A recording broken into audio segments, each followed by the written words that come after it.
Hi, evening. I'm Phil Taylor, an Elim missionary up in Lapland in the north of Sweden. Um, you know the verse that's in Mark 16. Well, it's verse 15. It says, "Go and preach the gospel to the ends of the earth." Well, we get close to that up here.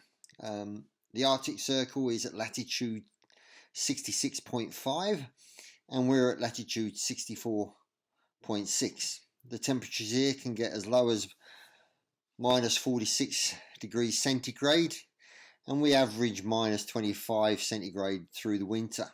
The winter is normally about 6 months long. We still have half a metre of snow outside. It's slowly disappearing. Spring will be here soon, but it's still cold, around about 0 degrees, maybe a little bit low, minus 5. The population up here, well, no, let's put it this way. The population per square kilometre in the UK is 267, it says in my notes here. In the little county we're in at the moment, we have 0.6 people to a square kilometre. Our nearest hospital is 75 miles away, and our little town, well, you'd call it a village, is 3,600 people. I pastor a small church here, and my wife Annika teaches in a local secondary modern school. Lynette asked us if we would do a little Bible study or volunteer to share some points on Acts, and I was allocated chapter 12. Sorry if I'm looking, but I've got my notes by the side of me here. These are the few points I'd like to try and draw out of the chapter, or majority of the chapter. A key verse for me in this passage is verse 5. But prayer for him was being made fervently by the church. I feel that this passage is quite relevant for us in the times that we're in.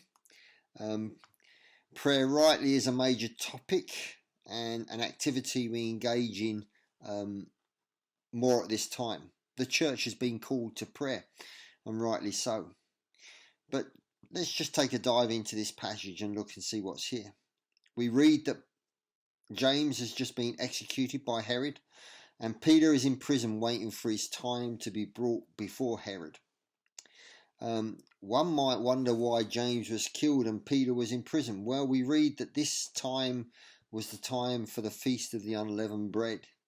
It's the time of the Passover, Easter for us. We read that he was kept in prison until after the Passover to be brought out before the people and before Herod, probably to be executed as James was. It's a matter of timing or divine. Sorry, I'm speaking too much Swedish now. A matter of timing or divine providence. I'll leave that for you to decide. I look at this and I think and wonder what was going through Peter's head at the time. It's the same time of year that Jesus was crucified. If it be me, I'd be wondering, is this it? Is my time is up? But Peter displays a remarkable calmness. We read that he was sleeping between two guards, chained not once but twice. It is possible that Herod doesn't want a repeat of Acts chapter 5, where the disciples escaped from the prison of the high priest. That would really look bad for Herod. So heavily guarded, seemingly in an impossible situation, he sleeps. I find that quite amazing. But could his calmness be due to the fact he has faith in the words of Jesus? If we remember his conversation back in Galilee when he wouldn't commit to that agape love that Jesus was calling him to.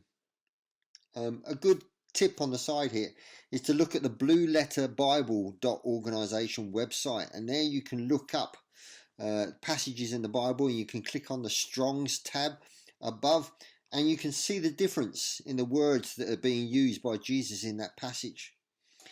First he uses agape, will you love me? And then when Peter says no, he turns over and says, will you, Philo, love me as a friend? But in that conversation, Jesus tells Peter,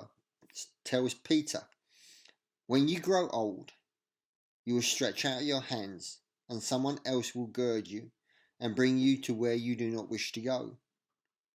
Peter knew that he was not going to die at that time. He had faith in the words of Jesus.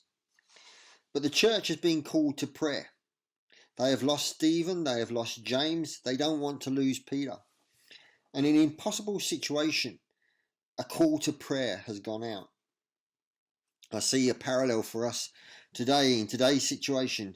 We are in what one might assume to be an impossible situation. This virus is worldwide, has no discrepancies, takes the young and the old. And a call to prayer has rightly gone out to the churches, not only to the churches, but to our nations as well. We need to see this virus stopped.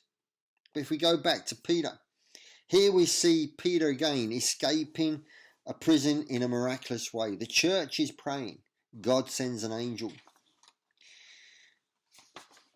Peter is not totally understanding the situation. He thinks he's seen a vision, but finds himself outside the house of Mary, mother of John Mark.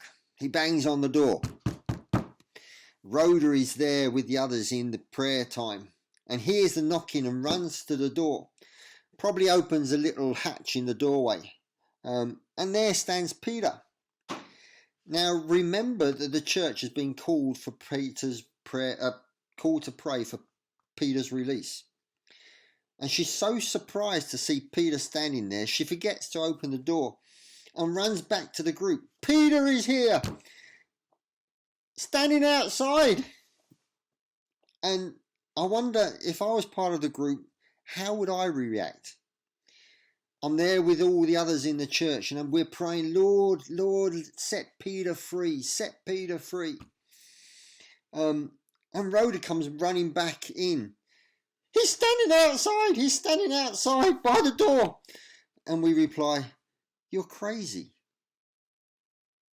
I wonder at times when we pray for the impossible, and I'm not really sure how to put this, but we pray with our hearts not truly in it. The request seems too big. Will God really answer my prayer? And here we see that God answers the impossible prayer. If I can close this little devotion or Bible study with a quote from 1 Peter 3:12. For the eyes of the Lord are towards the righteous, and his ears attend to their prayer. God hears our prayers and answers in times that are right in miraculous ways, even though they seem hopeless. Let us pray in this seemingly hopeless situation for God to answer our prayers in a miraculous way. I'm going to leave it there rather than detract from what I've said in this study and going into the rest of it. So God bless you. Thank you for your prayers for us. We are praying for the UK. We're praying for all you guys. And we're praying for the frontline workers, wherever they be, whether it be in the national health or care workers or delivery men, people that are cooking food for those that need it. Be blessed. Thank you. Bye.